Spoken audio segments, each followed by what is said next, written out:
Ang Panginoon, viva pong Jesus Nazareno, aming pagpapuri, alay namin sa iyo, dinggin ang dalangin at pagsamo ng bayan mo. Viva po, Jesus Nazareno.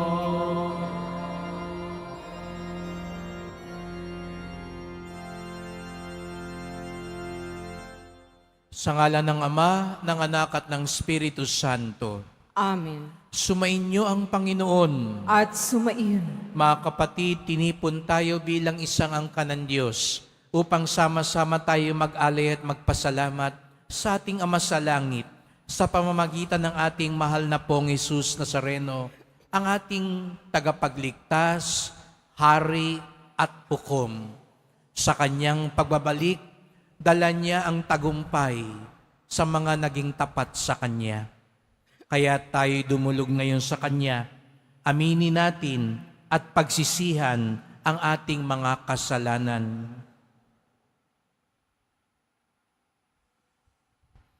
Panginoong Hesus, Ikaw ang daan patungo sa kaharian ng Ama. Panginoon, kaawaan mo kami. Panginoon, kaawaan mo kami. Kristo Jesus, Ikaw ang katotohanang magpapalaya sa amin. Kristo, kaawaan mo kami. Kristo, kaawaan mo kami. Panginoong Hesus, Ikaw ang aming buhay at muling pagkabuhay. Panginoon, kaawaan mo kami. Panginoon, kaawaan mo kami. Kawan tayo ng makapangyarihan Diyos. Patawarin tayo sa ating mga kasalanan at patnubayan tayo sa buhay na walang hanggan. Amen. Manalangin tayo. Ama naming makapangyarihan, niloob mong akuin ng iyong anak ang krus at kamatayan upang ang sangkatauhay matubos at mabuhay.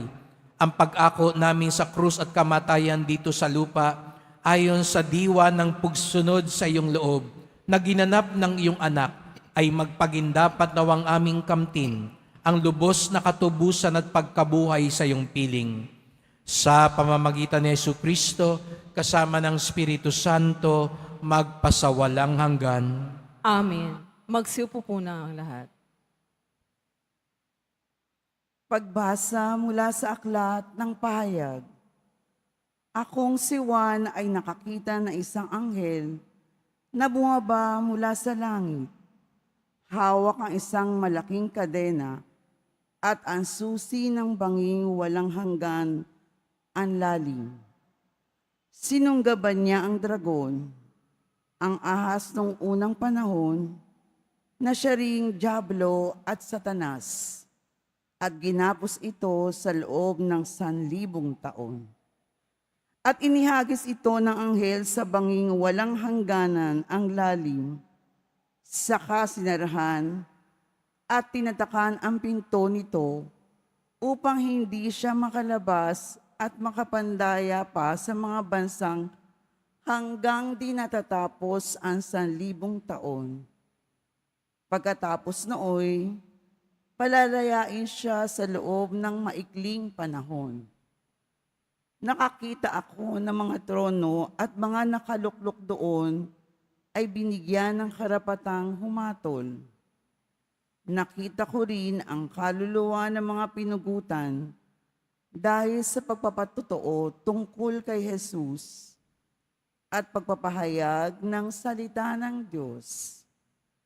Hindi sila sumamba sa halimaw o sa larawan nito, ni tumanggap man ng tatak ng halimaw sa kanilang noo o kamay. Binuhay sila upang magharing kasama ni Kristo sa loob ng 1,000 taon. Pagkatapos nito'y, nakita ko ang isang malaking tronong puti at nakaluklok doon, na parang ang lupa at langit sa kanyang harapan, at hindi nakita pang muli. At nakita kong nakatayo sa harap ng trono ang mga namatay, maging dakila at maging hamak, at binuksan ang mga aklat. Hinatulan ang mga patay ayon sa kanilang ginawa, gaya na nasusulat sa mga aklat. Iniluwa ng dagat ang mga patay na nasa kanya. Inilabas din ng kamatayan at ng Hades ang mga patay na nalagak sa kanila.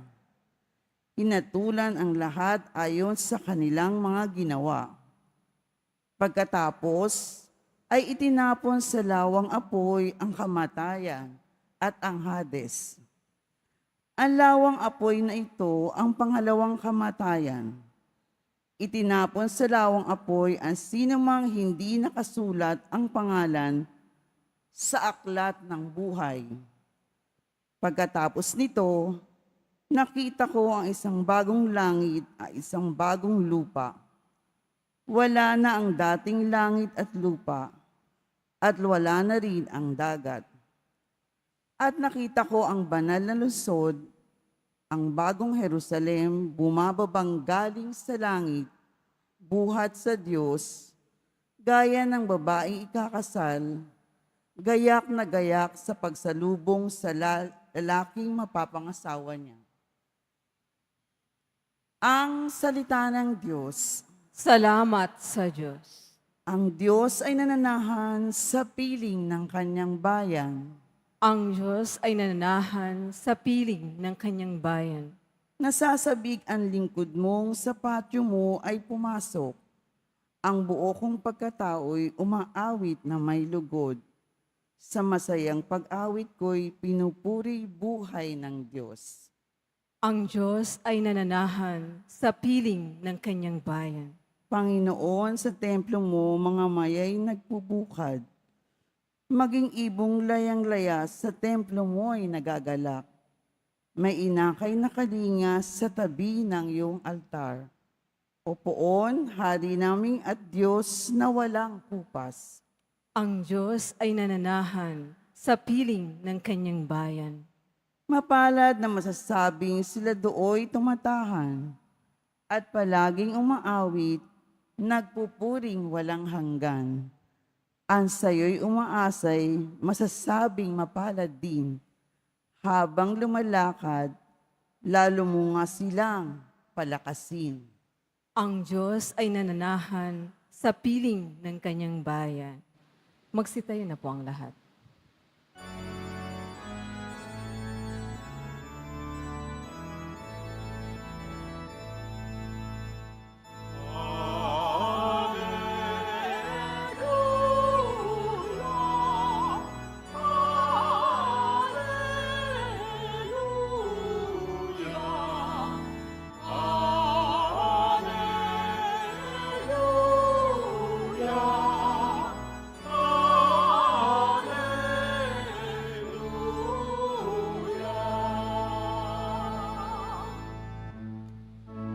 Naririto malapit na ang kaligtasang pag-asa upang ating matamasa. Alleluia, Alleluia, Alleluia,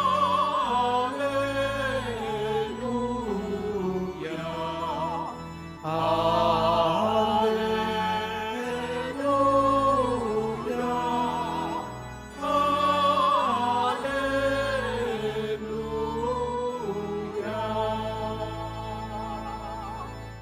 Sumainyo ang Panginoon.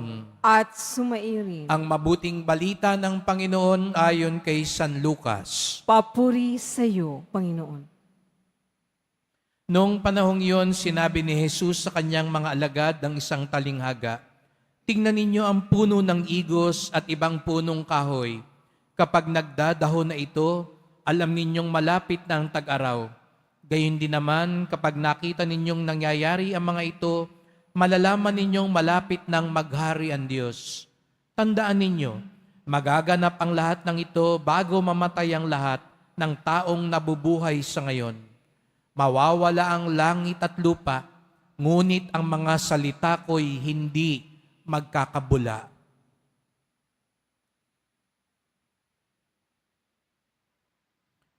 Ang mabuting balita ng ating kaligtasan. Pinupuri ka namin, Panginoong Kristo. Magsiupo po ang lahat. Magandang umaga po sa inyong lahat at maligayang pagdating sa tahanan ng ating mahal na pong Jesus Nazareno. Pinagdarasal din natin ang mga nasa online, lalo na po mga may sakit, nag-aalaga sa may sakit at mga kababayan kadeboto natin mula sa iba't ibang panig ng bansa daigdig na nais sumama sa banal na misa dito sa Quiapo, sa Basilica Minor at pambansang dambana ni Jesus Nazareno. Araw ng Biyernes, araw ng debosyon, araw ng mga deboto, at higit sa lahat, araw ng ating pinakamamahal. Kaya't bigyan natin ng papuri, parangal at pasasalamat ating minamahal na Nuestro Padre Jesus Nazareno. Kamakailan lamang bago ipagdiwang ang dakilang kapistahan ni Kristong Hari, ay ginanap natin ang pabihis ng mahal na Senyor. Kaya kung mapapansin niyo po, bagong bihis po siya. At sinisikap natin dito sa Quiapo na gawing tradisyon na bago magkaroon ng pista ang Panginoon, ay mabihisan siya. Kaya bago magpasko sa birthday niya, bibihisan uli natin siya. Bago magpiesta sa kanyang mahalagang araw, bibihisan na naman natin siya. Ngunit sinikap din natin, at ito'y sinimulan natin, na pag binibihisan natin ang mahal na poon, bibihisan din natin ang ating kapwa. Kaya sinimulan natin yung pabihis sa Nazareno, pabihis din sa kapwa. Kaya yung mga kapatid nating nasa lansangan, mga pulubi, mga nangangailangan, binibigyan din natin ng damit.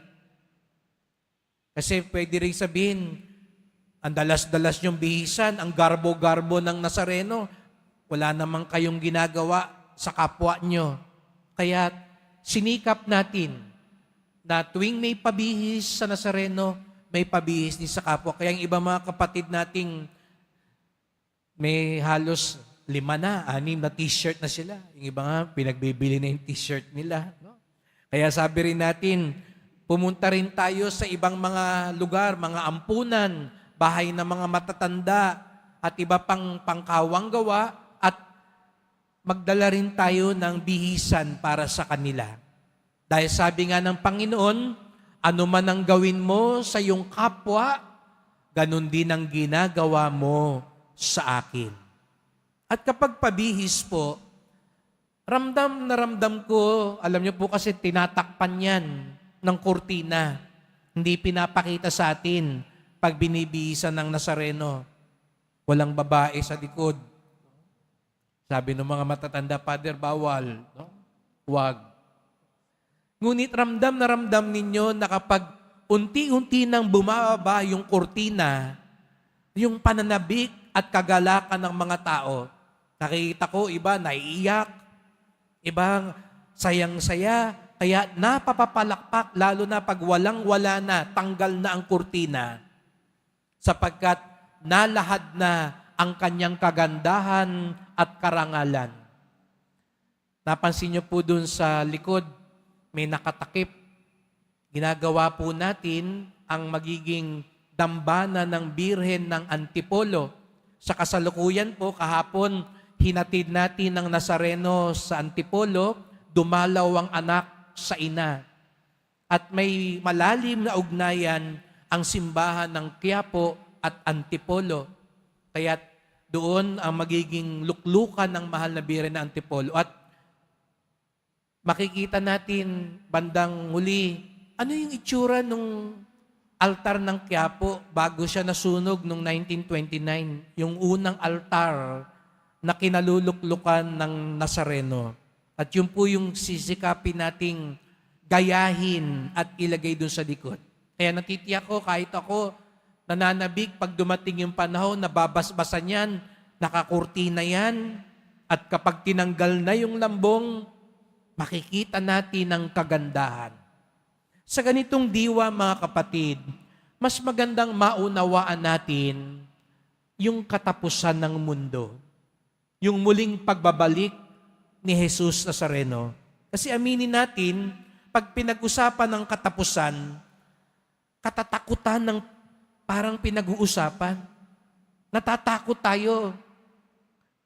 Nagigimbal tayo. Nangangamba tayo. Dahil pakiramdam natin sa katapusan, masisira lang ang lahat. Mawawala lang ang lahat. Pero, kaya nabanggit ko yung mga halimbawang yon, sapagkat ganun ang diwang gustong ipaunawa sa atin ng Diyos. Kaya nga, yung unang pagbasa, dati-rati ang tawag sa aklat na ito ay apokalipsis. Apocalypse. Kaya kapag sinabi natin apocalypse, ang pakiramdam natin, apoy, lindol, baha, pagkasira, kaya nakakatakot. Pero ang talagang kahulugan ng apocalypse ay pagpapahayag, pagtatanggal ng belo. Diba sa mga kinasal dito, ang isa sa pinaka-exciting part, pag tinanggal na yung belo, binuksan na yung belo, para makita na at mahalikan na yung ikakasal. Kaya nga iba sa atin, kinikilig na pag tinanggal na yung belo. Dapat daw ganun tayo, ang tunay na Kristiyano, dapat nagagalak sa pagbabalik niya kasi matatanggal na ang belo, ang lambong, ang tabing. Pagbabalik ni Jesus Nazareno, kung dito pa nga lang sa kortina sa altar, galak na tayo, nabubuhayan tayo ng pag-asa, lalo't higit sa kanyang pagbabalik. Sapagkat pag tinanggal na ang belo ng kasaysayan, malalahad na kung ano ang tunay at magtatagal. Di ba magiging masaya tayo? Dapat. Kasi malalaman natin kung ano ang tunay at magtatagal. Mabibisto na yung mga huwad at panandalian lamang. Ang dapat matakot lang pag tinatanggal ang lambong, yung wala sa katotohanan, yung wala sa kabutihan, yung mabibisto. Kaya di ba ngayon maraming tao nag-aaway, nagkakagulo kasi nagkakabistuhan na, nagkakaalaman na. Kasi paalala sa atin, anuman ang mangyari ang lahat, malalahad.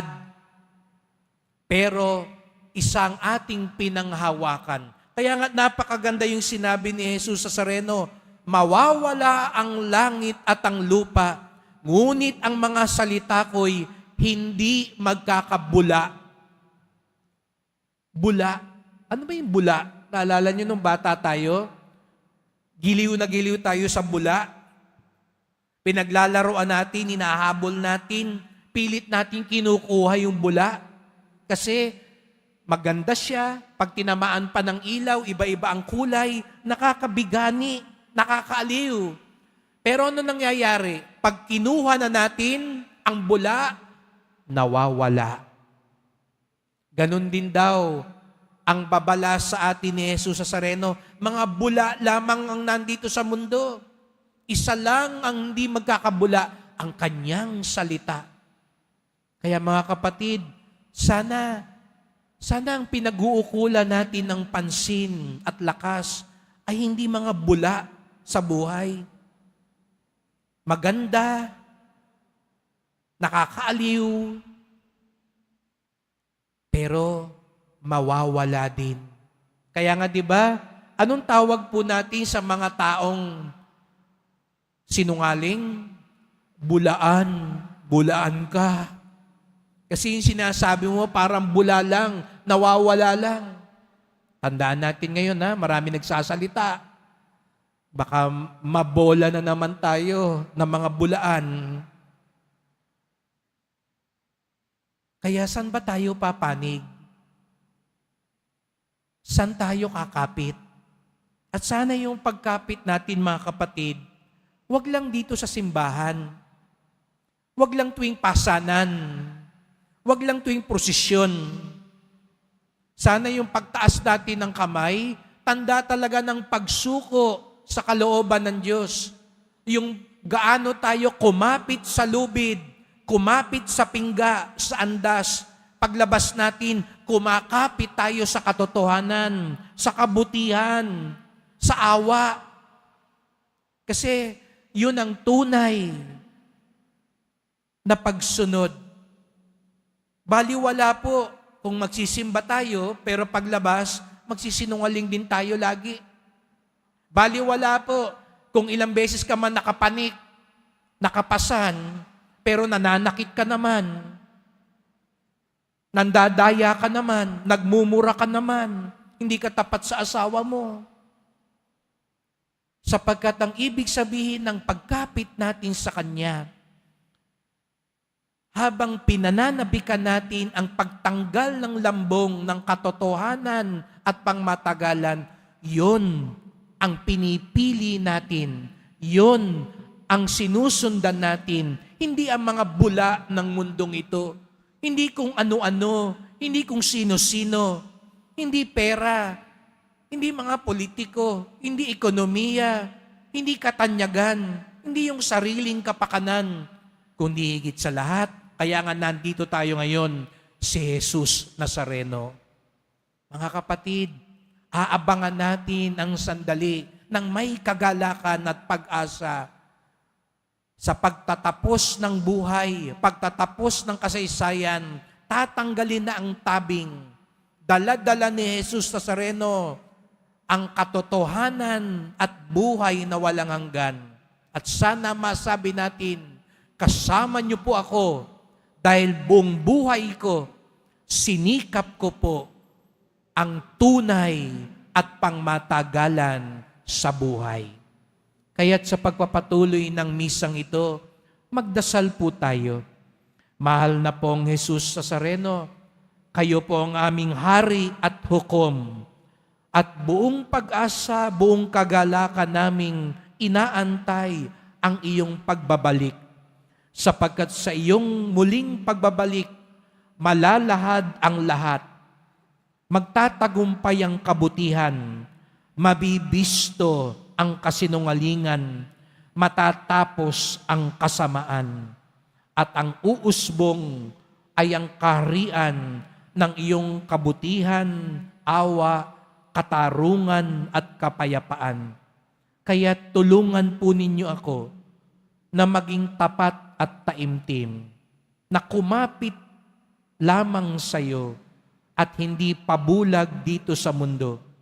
Itakwil namin ang masama at pagsumikapan naming magsisi, magbalik loob at magbagong buhay. Mahal na pong Jesus Nazareno, kawaan niyo po kami, basbasan niyo po kami. Amen. Amen.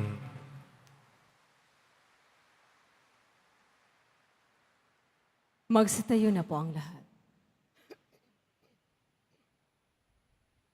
Mahal ko mga kapatid, idulog natin sa mahal na pong Jesus Nazareno ang ating mga kahilingan, taglayang matibay na pananampalataya sa Kanyang pagka-Diyos, ang tapat na pag-asa sa Kanyang kapangyarihan at ang maningas na pag-ibig sa Kanyang puso. Ang ating tugon, mahal na pong Jesus Nazareno, kaawaan mo kami. Mahal na poong Jesus Nazareno, kaawaan mo kami. Upang ang Eucharistia na ating tinatanggap sa komunyon at inihahandog sa misa bilang alaala ng mga hirap ng mananakop ay magdulot sa atin ng wagas na pagmamahal sa Diyos at sa kapwa. Manalangin tayo. Mahal na poong Jesus Nazareno, kaawaan mo kami. Upang ang panalangin ni Jesus Nazareno sa halamanan ng Getsemani, na dito'y pinawisan siya ng dugo, ay maghasik sa atin ng pagkahilig sa panalangin, na siyang mabisang lunas sa lahat ng karamdaman ng tao. Manalangin tayo. Mahal na poong Jesus Nazareno, kaawaan mo kami. Upang ang kanyang koronang tinik damit na purpura at krus, ay magpaalaala sa atin na ang kanyang mga aral at simulain bilang hari ng sanlibutan ay dapat maghari sa ating isipan, angkan at lipunan. Manalangin tayo. Mahal na poong Isus Nazareno, kaawaan mo kami. Upang sa bisa ng kanyang pagpapasa ng krus sa mga lansangan sa Jerusalem, ay matuto tayong makiramay at makihati sa mga kahirapan at tiisin ng kapwa. Manalangin tayo. Mahal na poong Isus Nazareno, kaawaan mo kami. Upang tulungan tayo ng mahal na Birhen, ina ng hapis, na maging tunay na larawan ng kanyang anak sa isip, wika at gawa, nang sa gayon ay makamit ang ating kahilingan sa poong Jesus Nazareno. Manalangin tayo. Mahal na poong Isus Nazareno, kaawaan mo kami. Tahimik nating idulog ay pa nating kahilingan.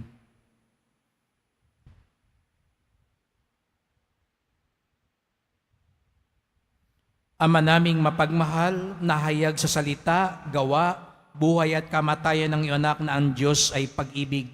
Maipahayag dinawa namin ang katotohanan ito sa pamamagitan ni Jesus Nazareno, Panginoon namin magpasawalang hanggan. Amen. Magsiupo po ng lahat.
Magsitayo po ang lahat. Manalangin kayo mga kapatid upang ating paghahain ay kalugdan ng Diyos amang makapangyarihan.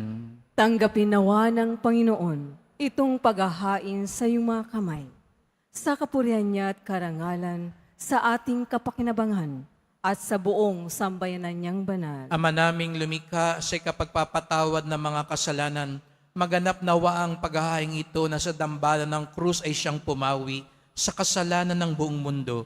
Sa pamamagitan ni Jesucristo, kasama ng Espiritu Santo, magpasawalang hanggan. Amen. Sumainyo ang Panginoon. At sumairin. Itaas sa Diyos ang inyong puso at diwa. Itinasa namin sa Panginoon. Pasalamatan natin ang Panginoong ating Diyos. Marapat na siya ay pasalamatan. Ama naming makapangyarihan, tunay ngang marapat na ikaw ay aming pasalamatan. Iyong pinasyang sa kahoy na krus, ang sangkatuoy tubusin ni Jesus. Sa punong kahoy nagkapuwang ang kamatayan, sa kahoy na krus itinanghal ang pagkabuhay. Sa punong kahoy na naigang sumuway sa iyo, sa kahoy na krus siya'y nadaig ng masunuring anak mo. Kaya kaisa ng mga anghel nagsisiawit ng papuri sa iyo, nang walang humpay sa kalangitan, kami nagbubunyi sa iyong kadakilaan.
Magsilod po ang lahat.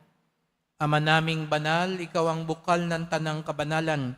Kaya't sa pamamagitan ng iyong Espiritu, gawin mong banal ang mga kaloob na ito upang para sa amin maging katawan at dugo ng aming Panginoong Hesukristo. Bago niya pinagtiis ang kusang loob na maging handog, hinawakan niyang tinapay, pinasalamatan kanya, pinaghati-hati niya iyon, inibot sa kanyang mga lagad at sinabi, "Tanggapin ninyong lahat ito't kanin. Ito ang aking katawan na ihahandog para sa inyo."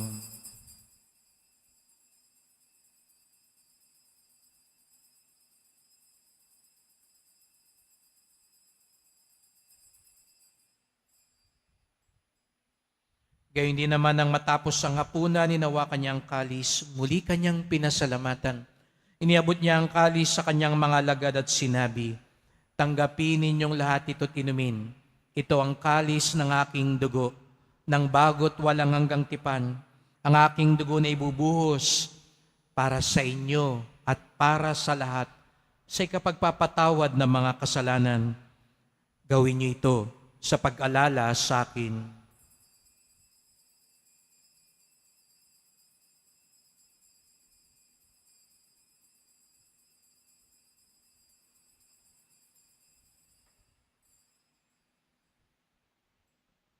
Ipagbunyi natin ang misteryo ng pananampalataya. Si Kristo'y namatay, si Kristo'y nabuhay, si Kristo'y babalik sa wakas ng panahon. Ama, ginagawa namin ngayon ang pag-alala sa pagkamatay at muling pagkabuhay ng iyong anak. Kaya tinalay namin sa iyo ang tinapay na nagbibigay buhay at ang kalis na nagkakaloob ng kaligtasan. Kami nagpapasalamat dahil kami yung minarapan na tumayo sa harap mo para maglingkod sa iyo. Isinasamo namin kaming magsalo-salo sa katawan at dugo ni Kristo'y mabuklod sa pagkakaisa sa pamamagitan ng Espiritu Santo. Ama, lingapin mo ang iyong simbahang laganap sa buong daigdig. Puspusin mo kami sa pag-ibig kaysa ni Francisco naming Papa, ni Jose naming Obispo at ng Tanang Kaparian. Alalahanin mo rin ang mga kapatid naming nahimlay na may pag-aasang sila'y muling mabubuhay. Gayon din ang lahat ng mga pumanaw. Kawan mo sila't patuloyin sa iyong kaliwanagan. Kawan mo't pagindapating kaming lahat na makasalo sa iyong buhay na walang wakas. Kaisa ng mahal na Birheng Maria, Ina ng Diyos, kabiyak niyang pusong si San Jose, na mga apostol, ni San Juan Bautista, at lahat ng mga banal na namuhay dito sa daigdig ng kalugod-lugod sa iyo. Maipagdiwang nawa namin ang pagpupuri sa ikararangal mo sa pamamagitan ng iyong anak na aming Panginoong Hesukristo. Sa pamamagitan ni Kristo, kasama niya at sa Kanya, ang lahat ng parangal at papuri ay sa iyo, Diyos Amang makapangyarihan, kasama ng Espiritu Santo, magpasawalang hanggan.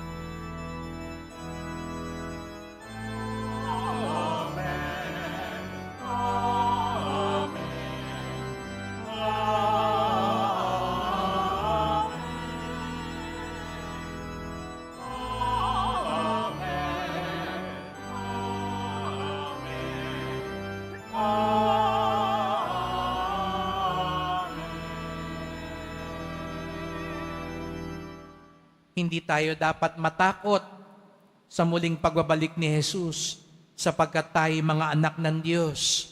Kaya sama-sama tayong umawit sa ating Ama sa langit.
Hinihiling namin kami adya sa lahat na masama, pagkalooban ng kapayapaan araw-araw, iligtas sa kasalanan, ilayo sa lahat ng kapahamakan, samantalang aming pinananabikan ang dakilang araw ng pagpapahayag ng tagapagligtas naming si Yesu Kristo. Sapagkat iyo ang kaharian at ang kapangyarihan at ang kapurihan magpakailanman. Amen. O Panginoong Yesu Kristo, sinabi mo sa iyong mga apostol at ngayon sinasabi mo sa amin lahat dito, kapayapaan ang iniiwan ko sa inyo, ang aking kapayapaan ay binibigay ko sa inyo. Tunghayan niyo pong aming pananampalataya, wag pong aming mga kasalanan, at pagkalooban kami ng kapayapaan at pagkakaisa ayon sa iyong kalooban, kasama ng Espiritu Santo, magpasawalang hanggan. Amen. Ang kapayapaan ng Panginoon ay laging sumainyo. At sumairin. Magbigayan tayo ng kapayapaan ni Kristo sa isa't isa.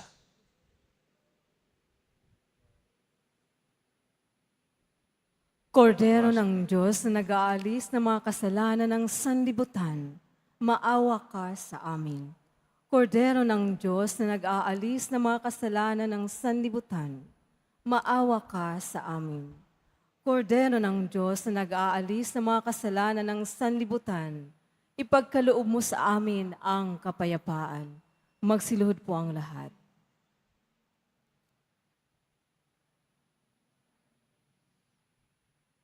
Narito si Jesus Nazareno, ang ating hukom at tagapagligtas na muling magbabalik.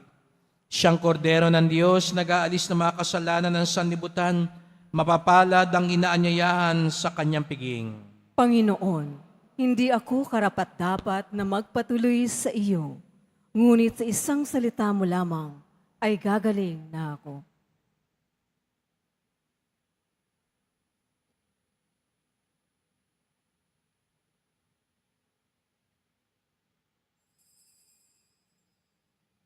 Para sa lahat ng tatanggap ng banal na komunyon, sasagot po tayo ng amin pagkasabi ng pari ng liminister ng katawan ni Kristo at isubo agad sa bibig bago umalis sa harapan ng pari ng liminister.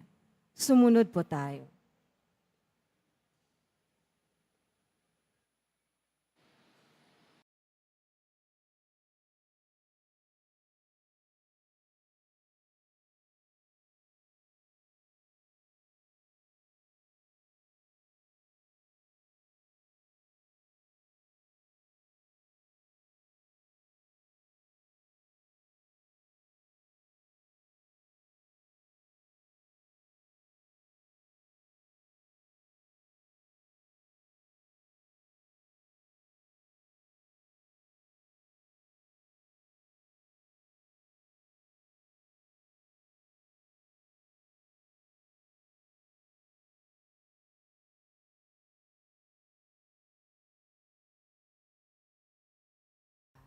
Manalangin tayo.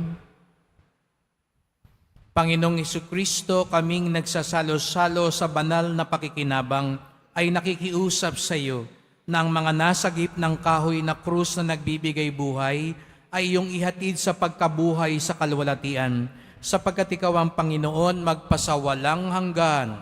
Amen. Patuloy nating ipagdasal ang mga yumao, ang mga kaluluwa sa purgatorio, lalong-lalo na ang mga ipinagkatiwala ninyong ipagdasal dito sa Quiapo. Panginoon namin Diyos, Ama namin, Ikaw po ang dahilan ng aming pagsilang, sa iyo galing ang aming hiram na buhay. Buong kababaang loob po kaming nananalangin at kami nagmamakaawang kalugdan mo po ang mga kaluluwa ng mga pumanaw na sa mundong ito. Sila naway magkamit ng buhay sa iyong piling. Alisin mo ang anumang mga karumihan ng kasalanan upang sila'y maging marapat sa iyong walang hanggang kalinisan. Iahon mo sila mula sa purgatorio at bigyan ng puwang sa iyong kaharian sa langit. Kapayapaan kailanman ang igawad ng may kapal sa mga yumaong nagsipanaw. Sila naway silaya na yung ilaw na walang hanggan. Amen. Mapanatag nawa sila sa kapayapaan. Amen.